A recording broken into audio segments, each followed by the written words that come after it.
Alrighty, welcome everyone to our TELedvisors webinar for May 2018. My name is Kahiwa Sebire, and the idea for our session today was to give an opportunity for all of our members to share a small project or a project that's in progress or something that they'd worked on that might never ever make it to be a proper research article or something like that, but a way for us to be able to start to share some of the work that we do, because I'm pretty confident we all do really, really cool stuff that I'd love to hear more about. So we've had a number of fantastic volunteers step up for our first showcase, or show and tell. And now it's my turn. Because this was all my idea, I decided it probably would make sense for me to talk a little bit. Alrighty, so for those of you who don't know, my name is Kahiwa Sebire. I tweet a lot over at Kiwi Fruit, and this year I've joined as one of the co-conveners of the group here.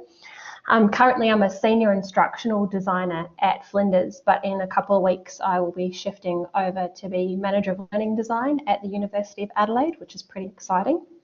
But that's not what I want to talk about. Thank you, Colin. I'm really interested in the idea of learning analytics, and in particular learning analytics that might help us in our jobs to be able to inform the way that we do things. And it's come to me as a bit of an idea that I'm coining the phrase evaluative analytics. And so this next couple of minutes I'm wanting to talk through that idea. Happy to get your thoughts and feedback about whether you think that's something worth continuing. And if it is, don't steal it, because that'll be my PhD, hopefully.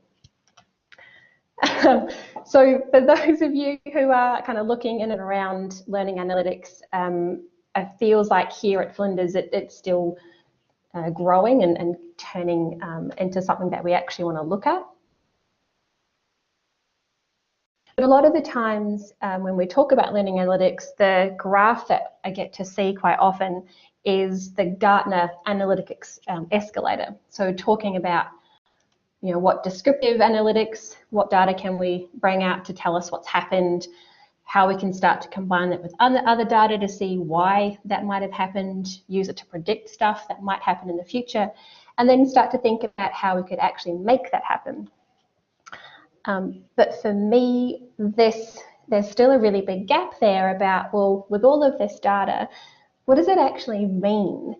If something happens, how do we know if that's good or bad, whether it's worthwhile, whether it's significant? And actually, what does it mean in terms of what we can or should do next, regardless of our role? And I'm also studying evaluation at the moment. And when we look at evaluation, it's properly defined as the systematic determination of something's merit, worth, or significance. So we can translate that into, you know, to what extent is something inherently good or valuable? Is it good considering the cost that went into actually make it happen? And is it important enough? And in some of those evaluation approaches, it also talks about you know, what can we use with this data to actually influence decision making or support a decision. And yep, Hank, there are a number of different approaches within evaluation, and one of those is impact evaluation.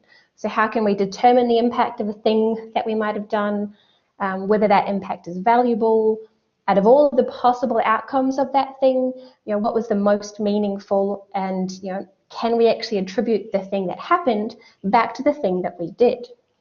There's also another one there around utilization. So how can we evaluate something or a thing that we did in a way that maximizes the usefulness or usability of the findings of the information?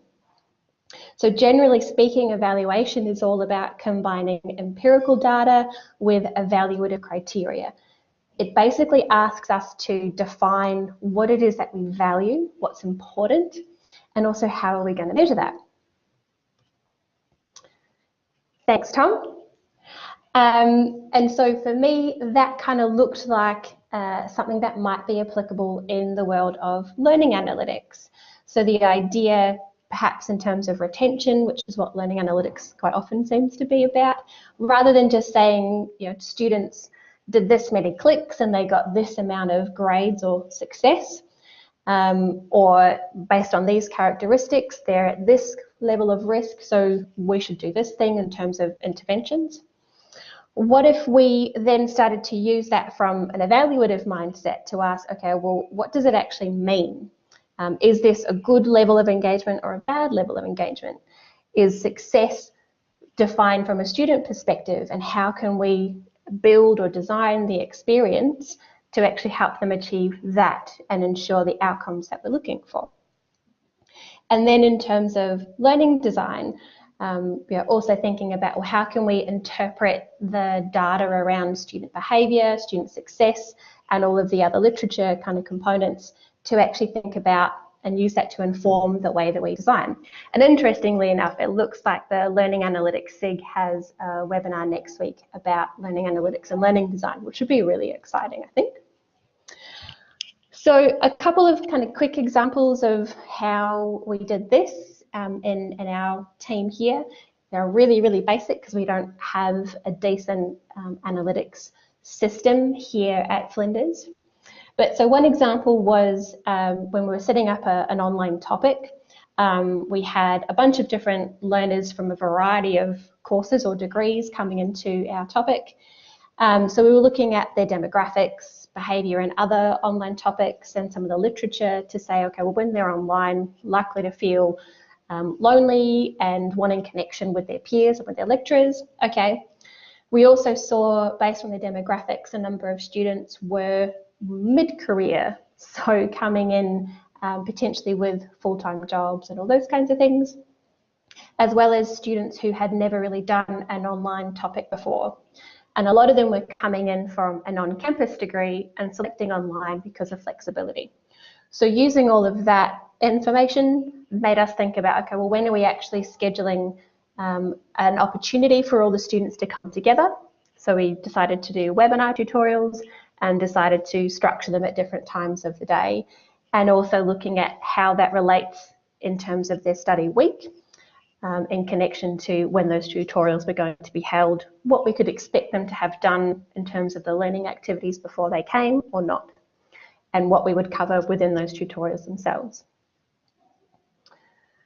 So I think that's probably the basic idea. I've got a couple of other kind of ideas around how we interpreted student feedback as a way to then think about whether their feedback is valuable. By comparing that with the data, we could see how they interacted with the resources within the topic itself, how they compared with other students who are completing a very similar assignment, to then say, what are the things that we can do differently in terms of changing potentially assignment design and structure, how we might change the way that students have to submit into that, what are the support resources that we might want to bring in around, and what are the things that we can change for this topic right now in this semester, and what are the things that we can change for future semesters as well.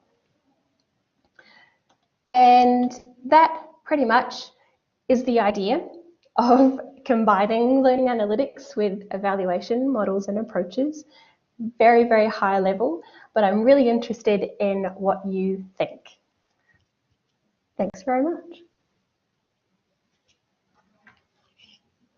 The chat window is silent.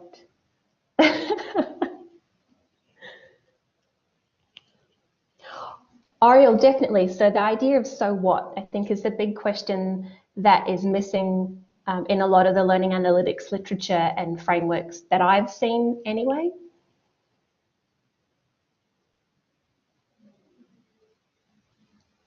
So James, in terms of the analytics here at Flinders, we don't really have a properly defined system at the moment. So it's mostly just using the click data and logs reports out of our Moodle LMS at the moment. My understanding is that like a lot of the really in-depth learning analytics systems will start to combine some of the different aspects, like different platforms, and like Paul was talking about physical aspects and behaviour in all of the other different systems.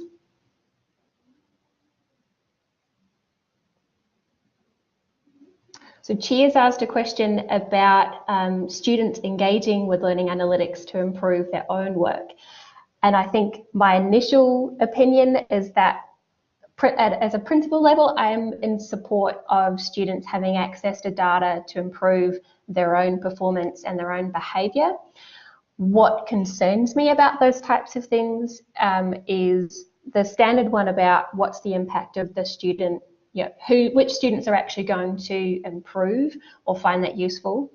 But also we need to make sure that we're presenting that data and actually teaching students how to interpret it, because even some of the colleagues that I work with seem to struggle looking at multiple interpretations of the data that's presented, or even looking at this data, but also thinking of the other different contexts that might come in.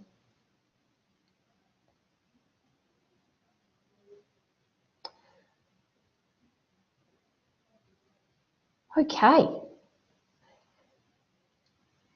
So lots of some other big kind of questions there about how we could bring in offline data and combine that all in with a bigger learning analytics. And I think for me, again, it's coming back to the idea of so what? We're collecting all of this data, all of these models seem to be around describing what's already happened or predicting behaviour based on past behaviour, but there's still an underlying question of, well, what does that mean? So yeah, that's the idea. And that brings us to bang on pretty much the hour, or 12:30 here in Adelaide. So I'm going to formally kind of put an end to that conversation there. But again, really, really love to continue the conversation over on the Moodle forum.